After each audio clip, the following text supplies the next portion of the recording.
नमस्कार दोस्तों, आप देख रहे हैं एक भारत वंचितों की आवाज और आपके साथ मैं हूं राम बाबू गौतम। 23 जून को आकाश आनंद को बहुजन समाज पार्टी की एक तरीके से अप्रत्यक्ष रूप से कमान दे दी गई है। उनको कमान पार्टी की सौंप दी गई है।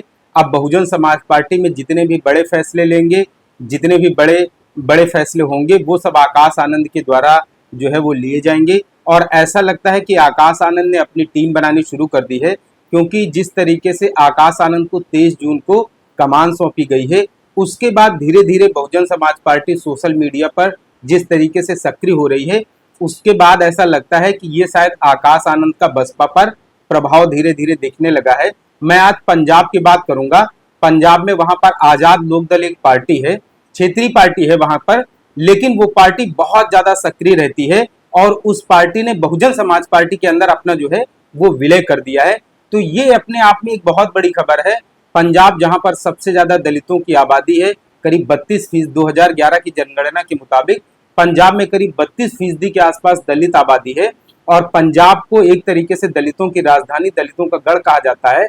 बसपा एक समय में वहां पर काफी मजबूत हुआ करती थी। एक समय में बसपा का करीब वहां की वोट परसेंटेज में 20% शेयर अकेले बसपा का हुआ करता था।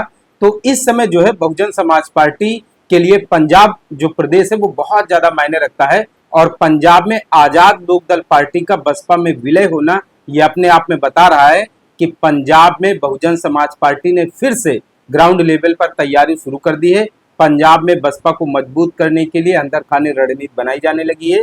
और शायद ये आकाश आनंद का प्रभाव इसको कह सकते हैं कि पंजाब में बसपा में एक वहां की बड़ी क्षेत्रीय पार्टी का विलय हुआ है। और इसके आजाद लोकदल पार्टी के जो अध्यक्ष हैं ये सुरजीत सिंह है। और सुरजीत सिंह वहां के पंजाब के काफी बड़े नेता माने जाते हैं। आप गूगल पे इनको सर्च भी कर सकते हैं। और इसके अलावा सुरजीत सिंह की जो पार्टी थी आजाद लोकदल पार्टी, ये किसानों की समस्याओं को लेकर के काफी ज्यादा मुखर रहते हैं। किसानों की समस्याओं को लेकर के पंजाब में ये जो है धरना प्रदर्शन, प्रोटेस्ट वगैरह इनका काफी ज्यादा चलता रहता है। तो अभी हाल ही में 2 दिन पहले जो है पंजाब में आजाद लोकदल पार्टी का बसपा में विलय हुआ है। और बसपा के जो प्रदेश अध्यक्ष हैं जसवीर सिंह गढ़ी, तो इन्होंने जो है बसपा में आजाद लोकदल पार्टी का जो है वो विलय कराया है। तो ये अपने आप में एक बहुत बड़ी बात है। पंजाब में 13 लोकसभा की सीटें हैं। इस बार बसपा हालांकि एक भी लोकसभा की सीट नहीं जीत पाई है, लेकिन पंजाब की कुछ ऐसी सीटें जरूर हैं जहां पर बसपा जो है विनिंग फैक्टर और वहां पर चुनाव को काफी ज्यादा प्रभावित करती है। बसपा का काफी ज्यादा वहां प्रभाव रहता है। पंजाब अपने आप में बहुजन समाज पार्टी के लिए एक उर्वरक प्रदेश है। बहुत ही ज्यादा वहां पर बसपा का जो है वो वोट बैंक है। एक समय में बसपा वहां पर काफी बड़ी मजबूत पार्टी के तौर पर उभरी थी। और उसके बाद हालांकि धीरे धीरे वहां पर संगठन जो है वो टूटता चला गया और पार्टी जो है वहां पर एक तरीके से धीरे धीरे कमजोर होती चली गई। लेकिन आकाश आनंद को जब से बसपा की कमान मिली है, आकाश आनंद को ये भली भांति पता है कि बहुजन समाज पार्टी जो है एक समय में पंजाब में बहुत प्रभावशाली पार्टी हुआ करती थी। और ये एक समय में बसपा जो है वहां पर 3-3 लोकसभा की सीटें और 12-12 विधानसभा की सीटें जो है बसपा जीता करती थी। इसलिए पंजाब में एक तो वहां पर दलित आबादी करीब 32% के आसपास है। दूसरा, पंजाब में जो है बसपा एक समय में काफी मजबूत हुआ करती थी। पंजाब के होशियारपुर से ही मान्यवर कांसीराम साहब ने 1996 में चुनाव भी जीता था। इसलिए बसपा के लिए पंजाब स्टेट बहुत ज्यादा जरूरी और बहुत ज्यादा मायने रखता है। पंजाब में अगर बसपा बहुत अच्छे तरीके से मेहनत कर ले, तो जिस तरीके से वहां पर आम आदमी पार्टी ने संघर्ष करके सत्ता हासिल कर ली, उस तरीके से बसपा के लिए भी कोई बड़ी बात नहीं होगी, क्योंकि सबसे ज्यादा करीब 32% दलित आबादी है।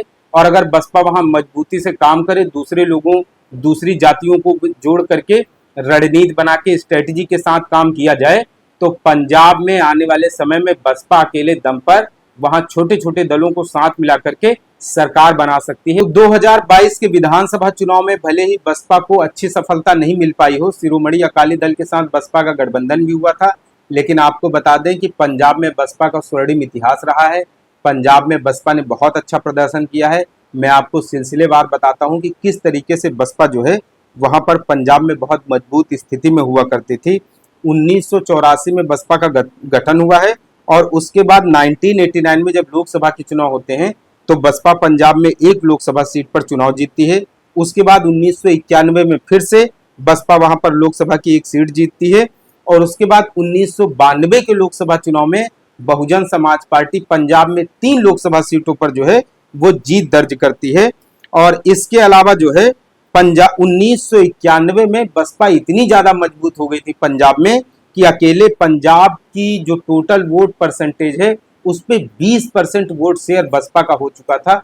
सोचिए 20%, मतलब 2007 में जब बसपा ने यूपी में सरकार बनाई थी तो 30% वोट शेयर लेकर के बसपा जो है पूर्ण बहुमत के साथ सत्ता में आ गई थी। और 1991 में बसपा 20% वोट शेयर के साथ पंजाब में पहुंच चुकी थी।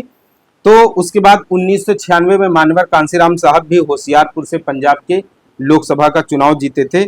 और 2019 का उसके बाद धीरे धीरे बसपा का जो है वहां पर संगठन कमजोर होता चला गया। हालांकि उसके पीछे की वजह बहुत सारी हैं। बसपा ने वहां पर जिन नेताओं को उभारा, जिनका कद बढ़ाया, जिनको आगे किया, जो फ्रंट पर आकर के सीनियर नेता बने, उनमें से कुछ नेताओं ने जो है वो बसपा को छोड़ करके अपनी अपनी पार्टियां बना ली, जिसमें से बहुजन समाज क्रांति पार्टी, बहुजन समाज मोर्चा नाम से वहां पर पार्टियां बन गई। वो सब बसपा के ही नेता थे। और बसपा जब मजबूत हुई, उन नेताओं को आगे बढ़ाया, वो नेता बड़ा चेहरा बन गए, तो उन्होंने अपनी पार्टियां बना ली। बसपा को मजबूत करने के बजाय अलग पार्टियां बना करके वो लोग चुनाव लड़ने लगे। तो हालांकि उनका भी फायदा नहीं हुआ और इससे हुआ क्या, बसपा का बड़ा नुकसान हो गया। तो ये सब चीजें हुई। 2019 का जब लोकसभा चुनाव हुआ तो बसपा ने आनंदपुर साहिब में 1.5 लाख, होशियारपुर में करीब 1,28,000 और जालंधर में 2.5 लाख, 2 लाख से ज्यादा वोट जो है वो बसपा को मिला। तो बसपा का अभी भी पंजाब में जो है अच्छा खासा प्रभाव है। और इस बार का जो लोकसभा चुनाव हुआ उसमें टोटल ओवरऑल बसपा को 2.5% के आसपास करीब पंजाब में वोट मिला है। तो बसपा का पंजाब में बेस वोट जो है अभी भी बरकरार है। एक समय में बसपा वहां 20% में थी, आज 2.5% पे आ गई है। तो वहां पर बसपा की जो स्टेट लीडरशिप थी उसमें से कुछ लोग छोड़ करके चले गए, कुछ लोगों ने पार्टी के साथ डेडिकेशन के साथ काम नहीं किया, इसलिए बसपा को वहां पर काफी ज्यादा नुकसान हुआ। लेकिन आकाश आनंद को अब जब से जिम्मेदारी मिली है उसके बाद जिस तरीके से आजाद लोकदल पार्टी का बसपा में विलय हुआ है उससे ऐसा लग रहा है, क्योंकि पंजाब में अभी आने वाले 1-2 साल में तो कोई चुनाव नहीं है, सीधे 2027 में अब विधानसभा के चुनाव हैं। तो उससे ऐसा लगता है कि पंजाब में बसपा ने अभी से अपनी तैयारी जो है वो चुस्त दुरुस्त करनी शुरू कर दी है। और पंजाब बसपा का एक तरीके से यूपी के बाद बड़ा गढ़ माना जाता है। पंजाब में एक समय में बसपा काफी मजबूत हुआ करती थी, वहां पर विधानसभा में 9 सीटें जीती थी। उसके अलावा 1992 में 3 लोकसभा सीटों पर बसपा ने जीत दर्ज की। तो उससे ऐसा लगता है कि पंजाब का जिस तरीके से बसपा के लिए जिस तरीके से महत्वपूर्ण प्रदेश है उसको ध्यान में रखते हुए शायद अब आकाश आनंद का यूपी के बाद दूसरा जो सबसे बड़ा फोकस है वो पंजाब पर है। शायद इसीलिए पंजाब में पार्टी को मजबूत करने के लिए स्ट्रेटेजी प्लान तैयार हो रहा है और वहां पर एक क्षेत्रीय पार्टी का बसपा में विलय भी किया गया है। तो अगर इसी तरीके से बसपा सक्रिय रहती है, इसी तरीके से छोटी छोटी पार्टियों को मिला करके गठबंधन करके और दूसरी जातियों के नेताओं को जोड़ करके पार्टी में काम होता है, ग्राउंड लेवल पर पार्टी के लिए काम किया जाता है, तो इससे आने वाले जो लोकसभा चुनाव होंगे, विधानसभा चुनाव होंगे, उसमें बसपा को सफलता मिलनी तय है। क्योंकि आज भी बसपा देश में एक बड़ी पार्टी है, एक बड़ी तीसरी बड़ी शक्ति है। तो इस तरीके से अगर बसपा में लोगों को जोड़ा जाता है, ग्राउंड लेवल पर काम किया जाता है, संगठन को मजबूत किया जाता है, तो इसका आने वाले चुनाव में बसपा को जो है वो बड़ी सफलता के तौर पर बसपा को मिल सकती है। तो फिलहाल देखना है पंजाब में आने वाले समय में और क्या बड़े परिवर्तन होते हैं, आकाश आनंद वहां पर किस तरीके के बड़े डिसीजन लेते हैं, पार्टी में किस तरीके के फेरबदल होते हैं, बहुत सारी ऐसी चीजें हैं। अभी आकाश आनंद हालांकि अंदर अंदर वो स्ट्रेटजी प्लानिंग बना रहे हैं। तो आने वाले समय में देखना है कि बसपा जो है पंजाब के साथ साथ उत्तर प्रदेश और दूसरी हिंदी बेल्ट में किस तरीके से पार्टी को दोबारा से खड़ा करने के लिए फैसले लिए जाते हैं, ये अपने आप में बड़ी बात होगी। बसपा में आकाश आनंद किस तरीके से चेंजेस करते हैं, बदलाव करते हैं, नई टीम बनाते हैं, लोगों को सामने लेकर के आते हैं, इन बहुत सारी चीज़ों को लेकर के मन में बहुत तरह के लोगों के सवाल हैं। तो आने वाले कुछ ही समय के बाद जो है सारी तस्वीरें जो हैं वो साफ हो जाएंगी। आकाश आनंद बसपा के लिए क्या रोड मैप बनाते हैं, इसको लेकर सबके मन में बड़ी बेसब्री से जिज्ञासा है कि आकाश आनंद आने वाले समय में बसपा के लिए क्या बड़ा फैसला लेते हैं। आपको स्टोरी एनालिसिस कैसी लगी कमेंट करके जरूर बताएं। आपसे अपील है एक भारत को शेयर और सब्सक्राइब जरूर करते रहें, जिससे कि शोषितों, पीड़ितों, वंचितों और मजलूमों की आवाज को सत्ता तक पहुंचाया जा सके। धन्यवाद।